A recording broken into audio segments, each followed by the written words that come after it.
अब दाल घर में ऐसे बनाएं कि फैमिली रेस्टोरेंट ढाबा शाबा भूल जाए और बस आपके ही गुन गाए।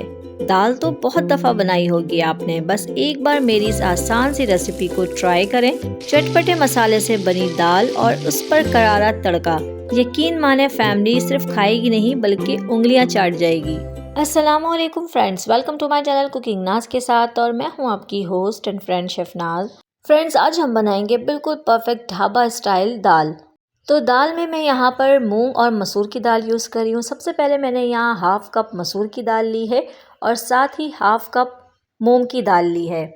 मैंने ये मेजरिंग कप से मेजर करके ली है। आप किसी भी कप या किसी भी कटोरी से मेजर करके ले सकते हैं, कोई इशू नहीं है। दाल को अच्छी तरह से हमने मिक्स कर लेना है और अगर इसमें कोई कचरा वगैरह कंकर है तो उसे निकाल कर साफ़ कर लेना है। फिर इसे हमने 3 से 4 पानी से अच्छी तरह से वॉश करना है ताकि इसमें जो भी डस्ट वगैरह हो, जो भी कचरा हो, वो अच्छी तरह से साफ़ हो जाए। जब दाल अच्छी तरह से वॉश हो जाए उसके बाद हमने इसे भिगो देना है। कम से कम भी 20 से 25 मिनट के लिए हम इसे भिगो देंगे।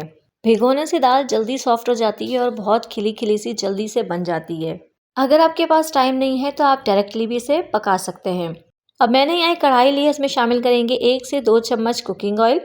उसके बाद हमने सबसे पहले इसमें शामिल करना है 1 अदद प्याज। इसे मैंने बारीक स्लाइसेस में कट कर लिया है। फ्लेम हम यहाँ पर लो रखेंगे। लो फ्लेम पे हम इसे हल्की सी सॉफ्ट कर लेंगे। आप चाहें तो डायरेक्टली इसे दाल के साथ शामिल करके और पानी शामिल करके इसे पका सकते हैं। बस यहाँ पर मैंने हल्का सा इसे सॉफ्ट कर लिया है। आपने ना ही इसे फ्राई करना है ना ही इसे क्रिस्पी करना है, बस थोड़ा सा आपने इसे ऑयल में हल्का सा सॉफ्ट करना है। उसके बाद हम इसमें शामिल कर देंगे लहसुन। मैंने यहाँ पर सिर्फ लहसुन शामिल किया है, आपने यहाँ पे अदरक शामिल नहीं करना है। यहाँ पे मैंने 1 टीस्पून लहसुन शामिल किया है। आप चाहें तो यहाँ पे क्रश करके भी शामिल कर सकते हैं या आपने अगर ब्लेंड करके रखा हुआ है तो आप वो भी शामिल कर सकते हैं। मैंने यहाँ पर पानी शामिल कर दिया है ताकि मज़ीद प्याज जो है वो फ्राई ना हो, कुक ना हो। साथ ही मैं इसमें मसाले शामिल करूँगी। हाफ़ टी स्पून मैंने नमक शामिल किया है, हाफ़ टी स्पून मैंने चिली फ्लेक्स यानी कुटी मिर्च शामिल की है, हाफ़ टी स्पून हल्दी पाउडर और हाफ़ टी स्पून ही मैंने यहाँ पर सुरख मिर्च पाउडर शामिल किया है। मैंने यहाँ पर चिकन पाउडर शामिल किया है 1 टीस्पून। अगर आपके पास चिकन पाउडर नहीं है तो आप चिकन क्यूब्स भी शामिल कर सकते हैं। इससे आपके टेस्ट में कोई डिफरेंस नहीं आएगा। थोड़ा सा हमने इसे भूनना है, फ्राई करना है। फिर साथ ही शामिल कर देना है टमाटर। मैंने यहाँ 2 अदद टमाटर को इस तरह से छोटे छोटे से क्यूब्स में शामिल किया है।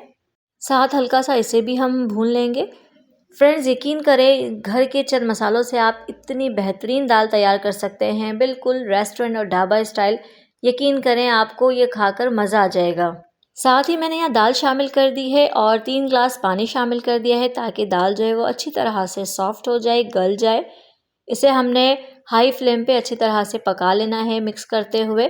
जब इसमें अच्छी तरह से खौलाव आ जाएगा, पानी बॉयल होना शुरू हो जाएगा, फिर हम यहाँ पर फ्लेम को लो कर देंगे और लो फ्लेम पे हम इसे कवर लगाकर अच्छी तरह से सॉफ्ट होने तक, गलने तक पकाएंगे।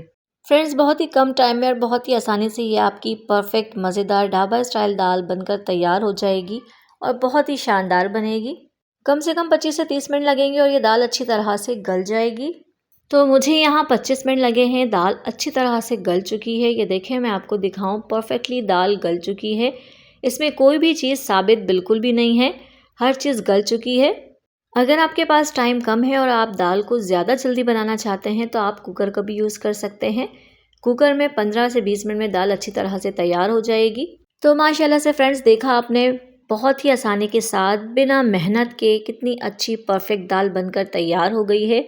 अब खुशबू और टेस्ट के लिए मैं यहाँ पर थोड़ी सी हरी मिर्चें और थोड़ा सा हरा धनिया शामिल करूँगी। बहुत ही प्यारी खुशबू और बहुत ही अच्छा फ्लेवर आएगा इसका।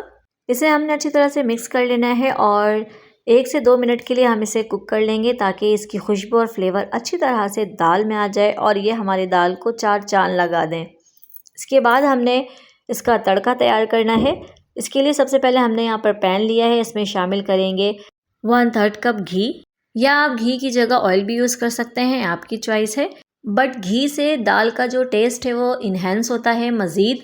हल्का सा घी गर्म हो जाए फिर इसमें शामिल करेंगे लहसुन की जवें बारीक स्लाइसिस में। मैंने यहाँ 3 से 4 जवें ली हैं लहसुन की। उसको हम हल्का सा फ्राई करेंगे। आपने इसे जलाना बिल्कुल भी नहीं है, वरना इसका सारा फ्लेवर, सारा टेस्ट जो है वो ख़राब हो जाएगा। साथ ही मैंने यहाँ लाल मिर्चें शामिल की हैं आप चाहें तो यहाँ मोटी मिर्चें भी शामिल कर सकते हैं, जो साबित मिर्चें होती हैं, आपकी चॉइस है। इसे हमने हल्का सा फ्राई करना है। उसके बाद हमने इसमें शामिल कर देना है ज़ीरा। यहाँ पे मैंने हाफ़ टी स्पून ज़ीरा शामिल किया है। हमने किसी चीज़ को जलाना बिल्कुल भी नहीं है, वरना हमारा तड़का जो है वो ख़राब हो जाएगा। कलर के लिए मैंने यहाँ पे कश्मीरी लाल मिर्च शामिल की है 1/4 टीस्पून। आप चाहें तो यहाँ सुरख मिर्च पाउडर का भी यूज़ कर सकते हैं, आपकी चॉइस है। बस हमें घी में कलर चाहिए, इसलिए हमने ये शामिल किया है। अब हमने गरम गरम तड़का दाल में शामिल कर देना है। तो माशाल्लाह से फ्रेंड्स, अल्हम्दुलिल्लाह अल्हम्दुलिल्लाह बहुत ही प्यारी खुशबू आ रही है, बहुत ही शानदार। इतनी ज़बरदस्त ये दाल बनकर तैयार हुई है कि यकीन करें आप ढाबा जाना छोड़ देंगे। ये इतनी टेस्टी दाल बनती है, चाहे आप रोटी से खाएं या चावल से खाएं, आपको बहुत ही मज़ा आने वाला है। तो फ्रेंड्स, अगर आपको मेरी वीडियो पसंद आए तो इसे ज़रूर लाइक कर दिया करें। मेरी वीडियो को अपने फ्रेंड्स एंड फैमिली में शेयर भी कर दिया करें, ताकि वो भी इससे फ़ायदा उठा सके। और मेरे वो व्यूवर्स जो मेरे चैनल पर नए हैं, उन्होंने मुझे अभी तक सब्सक्राइब नहीं किया है, तो मुझे जल्दी से सब्सक्राइब कर दें और साथ ही बेल आइकन को भी प्रेस कर दें, ताकि मेरी हर नई आने वाली वीडियो की नोटिफिकेशन सबसे पहले आप तक पहुंचे, वो भी बिल्कुल फ्री में। और अपने कमेंट्स में मुझे ज़रूर बताया करें कि आपको रेसिपी कैसी लगी। तो इसे ज़रूर ज़रूर ज़रूर ट्राई करें, एंजॉय करें और मुझे अपनी दुआओं में याद रखें।